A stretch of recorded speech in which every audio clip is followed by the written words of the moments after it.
Women's Wednesday की हमारी इस खास पेशकश की शुरुआत करेंगे सवाल जवाब के सिलसिले के साथ। और आज विमेन इन्वेस्टर्स को उनके पोर्टफोलियो पे गाइडेंस देने के लिए मेरे साथ जुड़ गई हैं निसरीन मामा जी, CFP हैं मनी वर्क्स फाइनेंशियल सर्विसेज की। निसरीन, हाय, गुड इवनिंग, बहुत बहुत स्वागत है आपका विमेंस वेडनेसडे में।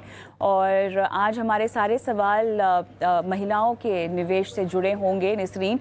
और पहली दर्शक का हम सवाल भी लेंगे। नीरजा इनका नाम है, 43 ईयर्स ओल्ड, मंथली SIP ये अपनी कर रही हैं। कुछ फंड्स के नाम मैं बता देती हूँ जो इन्होंने अपने लिए चुने हुए हैं। निप्पॉन इंडिया मल्टी कैप इनके पास है, पराग पारिक का फ्लेक्सी कैप है, कोटक इक्विटी अपॉर्चुनिटी भी है और 20 साल तक इन्वेस्टमेंट करना चाहती हैं। और साथ ही ये बोल रही हैं कि क्या यही फंड्स इतना लंबा समय तक अगर रखें अपने पोर्टफोलियो में इन्हें तो क्या फ़ायदा होगा। SIP 10% स्टेपअप भी ये करना चाहती हैं। फ़ोन लाइन पर हमारे साथ होती नीरजा तो और भी अच्छा होता, लेकिन कितना कॉर्पस जो है इनको इकट्ठा करना है निसरीन, उसकी जानकारी इन्होंने शायद अपने सवाल में नहीं दी है, हमें वो डिटेल्स नहीं दी हैं कितना एक्यूमुलेट करना चाहती हैं। लेकिन एक बात अच्छी है कि इन्होंने अपना टाइम होराइजन बहुत लंबा रखा हुआ है और फंड्स का चुनाव वैसे देखा जाए निसरीन तो बुरा नहीं है। इन्होंने ठीक ठाक फंड्स ही अपने पोर्टफोलियो में डाले हैं, लेकिन 20 साल का समय है, निवेश थोड़ा सा कम लग रहा है, शायद बढ़ाना भी पड़ेगा। और ऐसे में ज़रूरी हो जाता है समझना कि डाइवर्सिफिकेशन अगर आने वाले समय में करना चाहें, क्योंकि देखिए निवेश बढ़ाने की सलाह अगर आप देंगी निसरीन तो क्या सेम ही फंड्स में पैसे बढ़ाने हैं या नया फंड कोई जोड़ना है, इन तमाम पहलुओं को भी ध्यान में रख के आप इनको ज़रा सलाह दीजिएगा।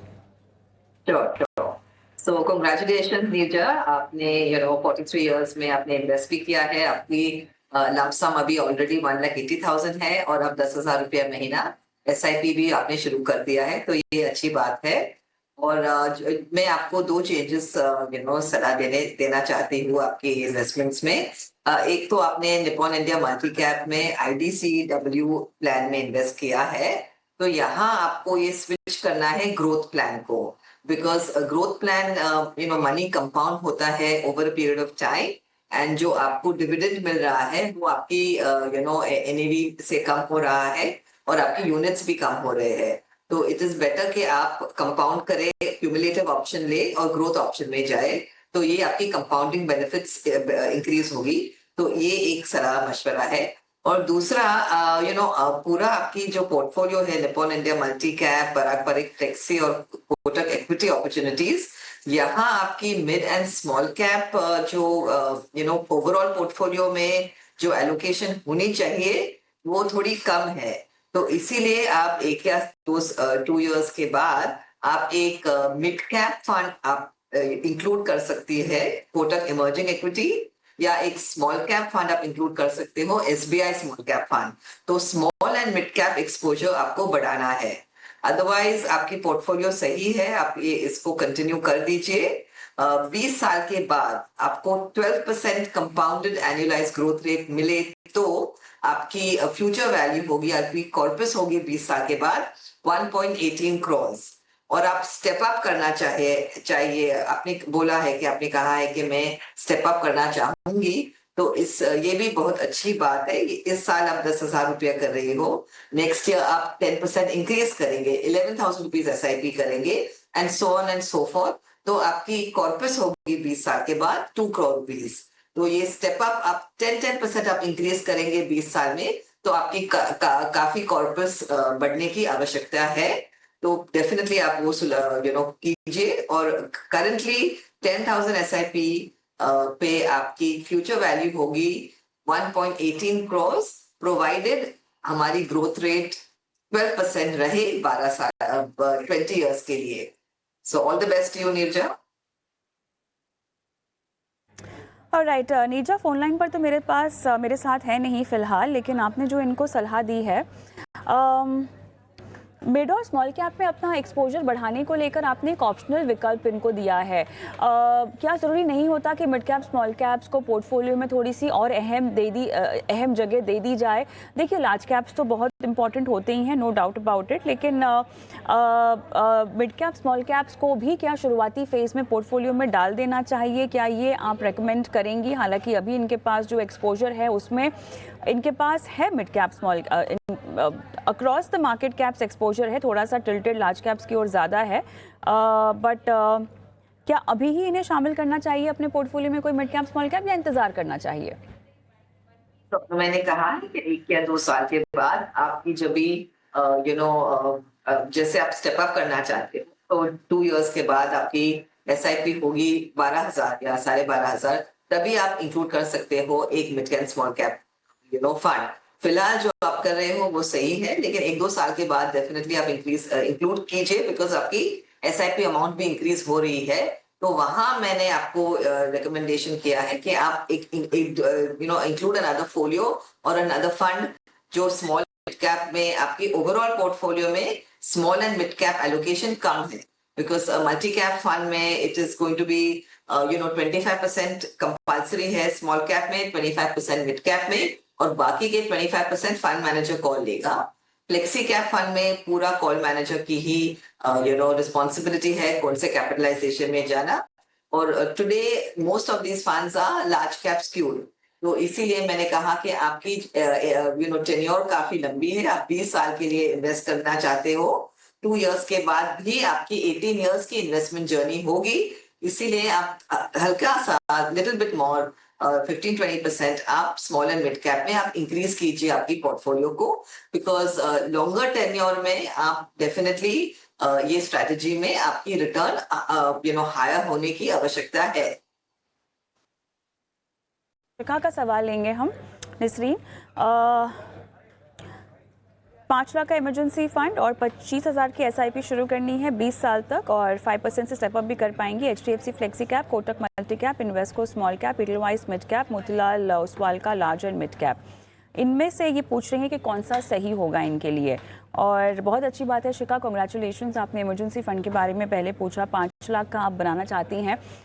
मुझे नहीं पता कि आपने इसका आकलन किया है या नहीं किया है, बट नसरीन, इमरजेंसी फ़ंड शिखा हो या और भी कोई निवेशक हो, देखिए फाइनेंशियल स्ट्रैटेजीज़ जो हैं वो किसी भी जेंडर से लिंक नहीं होती हैं।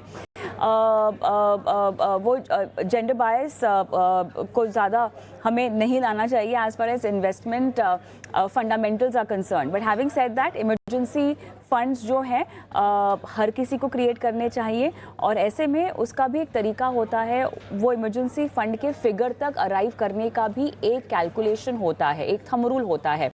शिखा ने 5 लाख बोला है, हम नहीं जानते वो उनके लिए काफ़ी है या नहीं है, किस बेसिस पे वो 5 लाख बोल रही है, बिकॉज कई बार ऐसा होता है नसरीन, लोग एक बॉल पार्क फिगर अपने जहन में रख लेते हैं कि अच्छा ठीक है, अगर कुछ हुआ तो कम से कम इतना पैसा हमारे पास रहेगा और इससे जो है हमारा काम निकल जाएगा।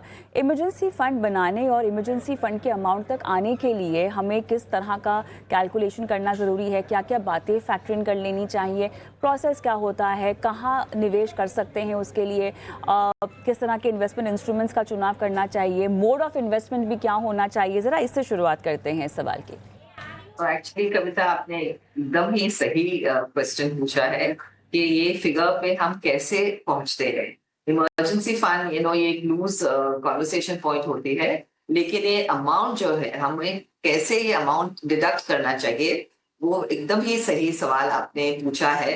तो बेसिकली इमरजेंसी फंड एक कॉर्पस है जो हम हमारे अकाउंट में रखते हैं for loss of job, medical emergency, dependents की कुछ रिक्वायरमेंट हो, this kind of an emergency.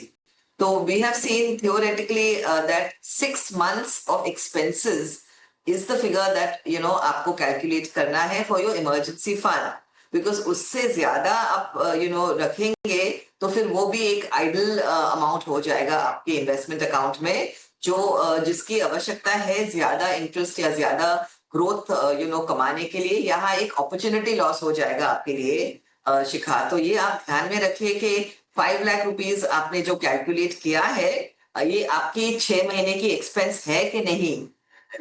ये एक्सेस अमाउंट होगी तो फिर आप ये इमरजेंसी फंड को आप रिड्यूस करके एक इन्वेस्टमेंट में आप एसआईपी में या लमसम में इन्वेस्ट कर सकते हो। तो फिलहाल मैं 5 लाख के लिए बात करूंगी, बिकॉज आपकी सवाल 5 लाख के लिए है। तो यहाँ आपको बेसिकली 3 ऑप्शंस चाहिए। एक लिक्विड फंड चाहिए जो हाई सेफ्टी रखती है, और उसकी जो रिडेम्पशन है एक दिन में आपको पैसे मिल सकते हैं। जैसे आप आज ट्रांजैक्शन किया टी डेट वो कहते हैं, और एक दिन के बाद आपको ये अमाउंट आपके अकाउंट में हिट हो सकते हैं। तो आपको ज्यादा प्लानिंग की जरूरत नहीं है, सिर्फ 1 या 2 दिन होंगे आपके पास प्लानिंग के लिए, तो आप लिक्विड फंड में आप इन्वेस्ट कर सकते हो। यहाँ जो रिटर्न एक्सपेक्टेशन है अबाउट 5.5 to 7% रिटर्न एक्सपेक्टेशन है pre tax. So this is for your core emergency reserve. A liquid fund options can be ICICI liquid fund, HDFC liquid fund या Nippon liquid fund. दूसरे आप 1.5 लाख रुपया ultra short duration fund में invest कर सकते हो। यहाँ return will be slightly higher and 6.5 से to 7.2% रिटर्न एक्सपेक्टेशन है इसमें। और यहाँ आपकी लिक्विडिटी होगी ट्रांजैक्शन +1 या +2 डेज, तो यहाँ थोड़ी ज्यादा प्लानिंग करने की जरूरत है। और आपकी चॉइसेस हो सकती है यहाँ कोटक इक्विटी सेविंग्स फंड या आईसीआईसीआई प्रू सेविंग्स फंड, ये अल्ट्रा शॉर्ट ड्यूरेशन कैटेगरी में आती है। और थर्ड ऑप्शन आपके पास है 50,000 रुपीज के लिए कि आप आपके अकाउंट में ही ये पैसे रखे, स्वीप एन ऑप्शन आप रख सकते हो सेविंग्स बैंक अकाउंट में। तो यहाँ आप एटीएम या डेबिट कार्ड से इमीडिएटली विड्रॉ कर सकते हो इमरजेंसीज के लिए, मिडिल ऑफ द नाइट में भी। तो ये आपकी इमीडिएट रिक्वायरमेंट्स के लिए है। तो ये इससे आपने 5 लाख रुपीज आपके जो इन्वेस्टमेंट है, ये 3 चॉइस है आपके पास। बाकी आपने एसआईपी के बारे में पूछा है, तो आप HDFC flexi fund, flexi cap fund 5,000 rupees के लिए आप कंटिन्यू कीजिए। Kotak multi cap fund continue कीजिए 5,000 रुपीज। इन्वेस्को स्मॉल कैप भी आप कंटिन्यू कीजिए 5,000 rupees.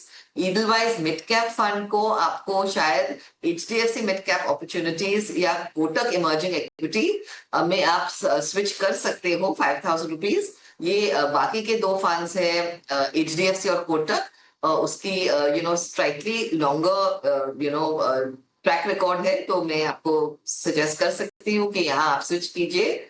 Motilal large and mid cap slightly volatile fund है, लेकिन आप उसे कंटिन्यू कीजिए और रिव्यू करते जाइए। सो आफ्टर 20 years आपकी एसआईपी वैल्यू होगी अबाउट 2.4 करोड़ रुपीज, प्रोवाइडेड कि आपको कंपाउंडेड एनुअलाइज ग्रोथ रेट ये 20 साल के लिए 12% मिले। तो जैसे आप करना चाहते हो 25,000 रुपीज एसआईपी, ये आपकी वैल्यू होगी 20 साल के बाद अबाउट 2.4 रुपीज।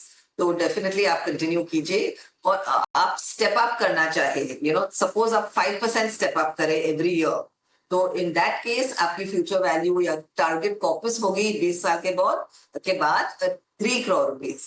तो डेफिनेटली आप सोचिए कि आपको एसआईपी आप हर साल 5% इंक्रीज करें, तो 20 साल के बाद उसकी कंपाउंडिंग इफेक्ट बहुत ज्यादा होगी और आपकी फ्यूचर टारगेट कॉर्पस जो है वो वो भी बढ़ सकती है। So all the very best Shikha. Alright, perfect. आपने सभी सवालों के जवाब एक साथ दे दिए। निसरीन, तृप्ति का सवाल लेंगे। 40,000 रुपये के SIP per month for 25 years, target 7 CR, 35 साल की इनकी उम्र है। Nippon large cap, HDFC flexi cap, HDFC mid cap, ICICI large and mid cap, Bandhan small cap, Tata small cap इनका पोर्टफोलियो में इनके फंड्स हैं। 10,000, 12,000 लार्ज कैप में, फ्लेक्सी कैप में SIP चल रही है। 8,000 मिड कैप में, 5,000 large and mid cap ICICI, बंधन स्मॉल कैप, और दोनों स्मॉल कैप में मिला के 5,000 रुपये की इनकी SIP चल रही है। ओके, अब इन्होंने फंड्स तो अच्छे चुने हुए हैं, इन्हीं फंड्स पे रहा जाए 25 साल तक, क्या कहेंगे? श्योर। सो थोड़े मैं सजेशंस देना चाहती हूँ। निप्पॉन इंडिया लार्ज कैप आप 10,000 रुपीज इन्वेस्ट कर रहे हैं। यहाँ बेटर ट्रैक रिकॉर्ड के लिए आपके ऑप्शन है एक्सिस ब्लू चिप या आईसीआईसीआई ब्लू चिप। तो ये आप जो इन्वेस्ट किए हैं अभी तक उनको डेफिनेटली रख सकती हो, लेकिन ये एसआईपी स्टॉप करके आप दूसरी एसआईपी शुरू कर सकते हो, एक्सिस ब्लू चिप या ICICI blue chip, 10,000 rupees. HDFC flexi cap fund है, वो आप कंटिन्यू कीजिए, 12,000 रुपीज आप इन्वेस्ट कर रहे हो। ये कॉर होल्डिंग है, लार्ज कैप बायस है और उसकी proven long term track record भी है, तो यहाँ नो चेंज है। HDFC मिड कैप आप जो कर रहे हो, यहाँ भी एक्सीलेंट मिड कैप चॉइस है, लॉन्ग टर्म परफॉर्मर है, तो इस फंड को भी आप कंटिन्यू कीजिए। ICICI large and mid cap आप 5,000 रुपीज कर रहे हो, उससे भी आप कंटिन्यू कीजिए। It's a very strong AMC and ये फंड भी बहुत सही है। बंधन स्मॉल कैप 2,500 रुपीज आप इन्वेस्ट कर रहे हो, इसको आप स्टॉप कीजिए और instead Tata small cap already आप 2,500 आप इन्वेस्ट कर रहे इसको आप बढ़ा दीजिए और 5,000 रुपीज SIP बना दे। ये कंसिस्टेंट परफॉर्मर है और उसकी डाइवर्सिफाइड स्टॉक्स भी सही है, तो दोनों की जरूरत नहीं है। अब बंधन को स्टॉप करके टाटा में आप ये अमाउंट जोड़ लीजिए, तो आपकी टोटल SIP 40,000 रुपीज है और 25 साल के बाद 12% कंपाउंडेड एनुअलाइज ग्रोथ रेट आपको मिले, तो आपकी फ्यूचर कॉर्पस होगी अबाउट 7.5 करोड़ रुपीज। लेकिन एक आप जब ये SIP को थोड़ी मिक्स को बदलना चाहे, तो आप एक थीमेटिक फंड और एक इंटरनेशनल फंड आप जोड़ सकते हो आपके SIP में, बिकॉज आपके SIP 25,000 है और आप बढ़ा भी सकते हो 5% SIP एवरी ईयर। तो इसमें आप ICICI Pru technology fund include करें और Motilal Oswal Nasdaq 100 FOF fund of funds भी आप इंक्लूड कर सकते हो। तो अबाउट 2,500 रुपीज ईच, तो आपकी डाइवर्सिफिकेशन एंड ग्लोबल एक्सपोजर दोनों आपको मिलेगा। तो ये आप प्लीज ट्राई कीजिए, और अदरवाइज योर इंटायर पोर्टफोलियो काफी अच्छा है। नसरीन नैना का सवाल लेंगे। HDFC रिटायरमेंट सेविंग्स फंड में SIP कर रही है लगभग 3,000 रुपए की 2024 से।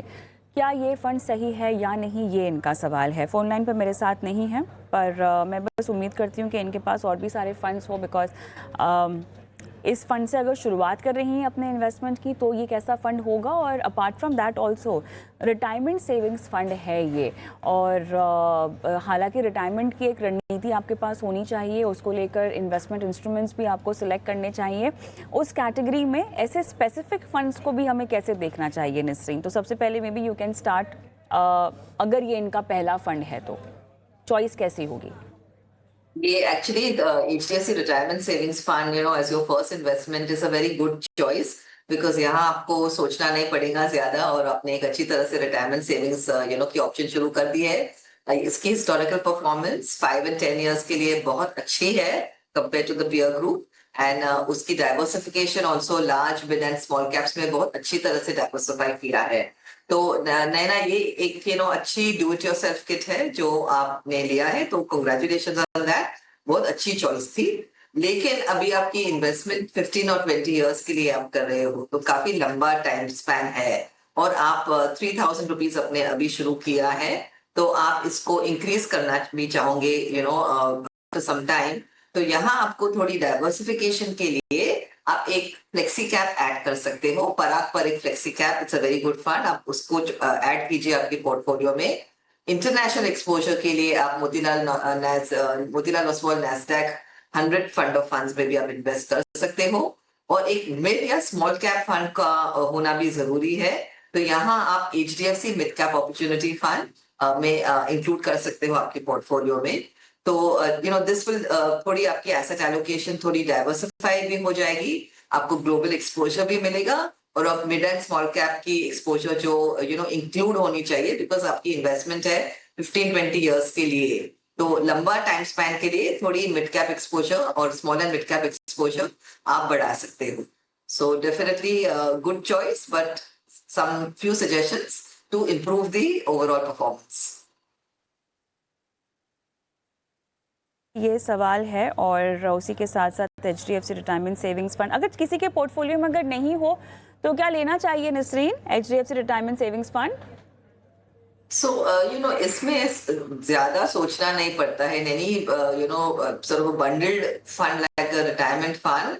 आप सेफ रहना चाहते हो, आपको ये इन्वेस्टमेंट में इतने सालों में आप टच ना करना चाहे, लिक्विडिटी नहीं होगी ऐसे फंड में, आप पैसे निकाल नहीं सकते हो in case of an emergency. तो आप ऐसे आपके खुद में डिसिप्लिन ना हो, तो आप डिसिप्लिन ऐड करना चाहे आपको, जो आपने एक जैसे पॉलिसी होती है, हम इन्वेस्ट करते रहे 20-25 साल के बाद हम इसे रिडीम करें, तो then it is good for you if you are that kind of investor. लेकिन आप खुद डिसिप्लिन इन्वेस्टर है, तो आप थोड़ी बेटर चॉइसेस ले सकते हैं। जैसे मैंने 3 फंड बोले हैं आपको, वो आप इनकॉर्पोरेट कर सकते हो आपके पोर्टफोलियो में। तो इट डिपेंड्स कि आपकी जो डिसिप्लिन क्या है। इफ यू आर आपको लेके लॉकेट शट इट करना है कि आपने ले लिया, अभी हमने मैं इन्वेस्टमेंट को भूल गई, मैं अभी 20 साल के बाद ही इसको देखूंगी, तो फिर ठीक है, retirement retirement HDFC retirement fund is a very good option. लेकिन आप एक इन्वॉल्व इन्वेस्टर है, आपको खुद को इन्फॉर्मेशन चाहिए, आप इंक्लूड एक थोड़ी इन्फॉर्मेशन लेके आप अपने ओन पोर्टफोलियो क्रिएट कर सके, आप ऐसे इन्वेस्टर हो तो फिर आप डू इट योरसेल्फ किट में 3-4 चॉइसेस ले सकते हो और आप इंक्रीज भी कर सकते हो आपकी SIP। जैसे आपने 3,000 से शुरू की है तो आप इन्वॉल्व इन्वेस्टर हो तो आप इन्वेस्टमेंट अमाउंट को आप इंक्रीज भी कर सकते हो over a period of time. तो इट डिपेंड्स कि आप कि कैसे इन्वेस्टर बिहेवियर है, इसके ऊपर ये बहुत इंपॉर्टेंट आंसर विल लाई इन आपकी investor behaviour. Alright, let's move on. और रुचि का हम सवाल लेते हैं। इन्होंने बहुत डिटेल्स हमें नहीं दी हैं अपने पोर्टफोलियो में, बट निपॉन एक्टिव मोमेंटम इन्होंने रखा हुआ है, लगभग 5,000 की SIP चल रही है। एक्सिस का वैल्यू फंड है 5,000, पारंपरिक I am assuming flexi cap है 5,000, बंधन large and mid cap 5,000, Invesco small cap 5,000। रुचि, शायद आपने यूट्यूब पर हमें सवाल भेजा है और मेरे पास इसीलिए आपका फ़ोन नंबर नहीं है। क्लैरिटी नहीं है मेरे पास सवालों को लेकर कि आप इसमें कब तक इन्वेस्टेड रहना चाहती हैं, तो इसीलिए बहुत ज़रूरी है कि आप थोड़ी सी और डिटेल्स हमें दे देती कि in terms of investment horizon क्या है, क्या कॉर्पस आप इकट्ठा करना चाहती हैं। बहरहाल फंड्स के नाम हमारे पास हैं, चॉइस ऑफ फंड्स पर ही मेरे ख्याल से आप कमेंट कर पाएंगी। निसरीन, बताइए। यहाँ निपॉन एक्टिव मोमेंटम फंड है, तो यहाँ आपको इक्वालिटी मल्टी कैप या मिड कैप में आप रीस्विच कर सकते हो। ये तो आप HDFC मिड कैप या निपॉन मल्टी कैप, डेफिनेटली आप इससे निपॉन एक्टिव मोमेंट को आप स्टॉप करके 5,000 रुपीज है, ये आप मिड कैप में इन्वेस्ट करो, इधर HDFC और Nippon multi cap. Because Nippon active momentum है ना, काफी हाई रिस्क है और ट्रेंड सेंसिटिव है, तो मोमेंटम से आप दूर हट जाइए। I think it's not a very good fit for you. Axis value fund जो आप इन्वेस्ट कर रहे हो, इसके बदले में आपको इधर ICICI वैल्यू डिस्कवरी फंड में इन्वेस्ट करना चाहिए। आप एक्सेस वैल्यू को क्लोजली मॉनिटर कर सकते हो, लेकिन आपको उसकी जो परफॉर्मेंस है compare to ICICI Pru value discovery, तो I think ICICI Pru value में आपकी एक्सपीरियंस बेटर रहेगी। पराग पर एक फ्लेक्सी कैप 5,000 आप कंटिन्यू कीजिए, बंधन लार्ज एंड मिड आप कंटिन्यू कीजिए, इन्वेस्को स्मॉल कैप भी आप कंटिन्यू कीजिए। तो 25,000 रुपया की SIP है और आप ये 10 साल के लिए कंटिन्यू करेंगे और आपकी कंपाउंडेड ग्रोथ रेट अबाउट 12% आपको मिलेगी। तो आपकी कॉर्पस होगी 10 साल के बाद अबाउट 58 लाख रुपीज। तो ये आपको हम बॉलपार्क फिगर दे रहे हैं, तो आपको प्लानिंग की जरूरत होगी, तो आप ये फिगर यूज कर सकते हो कि provided that 12% compounded annualised growth rate आपको मिले तो। और डेफिनेटली आप पोर्टफोलियो को क्लोजली रिव्यू कीजिए एंड मेक श्योर दैट आप ट्रैक पे हो। एंड ये कपल ऑफ जो हम चॉइसेस आपको दी है वो डेफिनेटली आप इनकॉर्पोरेट करें आपके प्लानिंग में। ओके, चलिए रुचि के तो ये सवाल का जवाब हो गया। सरिता जी का सवाल लेंगे। और मोतीलाल ओसवाल मिड कैप है, बंधन small cap, Nippon Nifty 500 momentum 50 index 4,000, Motilal Oswal Nifty micro cap इनके पास है 250, 3,000 की SIP यहाँ चल रही है। पिछले 1 साल से ये इन्वेस्टमेंट कर रही हैं, 10% स्टेप अप भी करेंगी। 20 साल के बाद इस निवेश और इस तरह के फंड से कितना कॉर्पस इकट्ठा कर पाएंगे, तो ये कैलकुलेशन आप पहले बताइएगा निसरीन। अगर यही अमाउंट रहे इन्वेस्टमेंट का और 20 ईयर्स तक अगर ये इन्वेस्ट करती हैं इन्हीं फंड्स में, तो कितना ये कॉर्पस एक्यूमुलेट कर पाएंगी रफली, क्या कहती है आपकी कैलकुलेशन निसरीन? कैलकुलेशन के हिसाब से आप 13,000 रुपया कंटिन्यू करेंगे 20 साल के लिए, और एक आप 10% स्टेप अप करेंगे। दैट मींस फर्स्ट ईयर आप 13,000 कर रहे हो, नेक्स्ट ईयर आप 1,300 ऐड करेंगे SIP को, और so on and so forth 20 साल के लिए एवरी ईयर आप 10% इंक्रीज कर सकते हो। तो आपकी कॉर्पस होगी 20 साल के बाद अबाउट 2.4 करोड़ रुपीज। सो ये डिपेंड करता है कि आपकी every year compounded annualised growth rate 12% है, आपके SIP 13,000 है और आप हर साल SIP को 10% से इंक्रीज कर रहे हो। कपल ऑफ ऑप्शंस आप ले सकते हो आपके जो करंट पोर्टफोलियो में। पराग पर एक फ्लेक्सी कैप ऑफ 4,000 रुपीज आप कंटिन्यू कीजिए, Motilal Oswal mid cap 3,000 rupees, Bandhan small cap 2,000 rupees, और Nippon momentum index fund thematic fund है 2,000 rupees, and Mirae asset large and mid cap 2,000 rupees हम ऐड कर रहे हैं स्टेबिलिटी के लिए। तो ये हम थोड़ी बहुत आपकी चॉइसेस जो है, जो अब अभी आप इन्वेस्ट कर रहे हो, उसमें हम थोड़ी चेंज ला रहे हैं। फिलहाल आप निपॉन निफ्टी 500 में 4000 रुपीज आप इन्वेस्ट कर रहे हो, वहां हम आपको कह रहे हैं कि 2000 रुपीज के लिए इन्वेस्ट करो। और मेरा एसेट लार्ज कैप एक्स्ट्रा हमने एक इन्वेस्टमेंट आपको सजेस्ट किया है, ये स्टेबिलिटी के लिए। तो अभी फिलहाल आपके 4 इन्वेस्टमेंट्स है, तो हम आपको रिकमेंड करते हैं, सजेस्ट करते हैं कि आप 5 फंड्स में इन्वेस्ट करें, और हमने अमाउंट्स आपको बता दिए। All the very best to you. और राइट, आई थिंक इसी के साथ सवाल जवाब के सिलसिले को हम यहीं थामते हैं। बहुत बहुत धन्यवाद आपका नसरीन, आपने समय दिया और विमेन फाइनेंशियल पोर्टफोलियो पर आज उनको सलाह दी और इस जर्नी में आगे बढ़ाने में मदद की। धन्यवाद। Thank you. चलिए वो सभी विमेन व्यूअर्स को जो हमारा शो लगा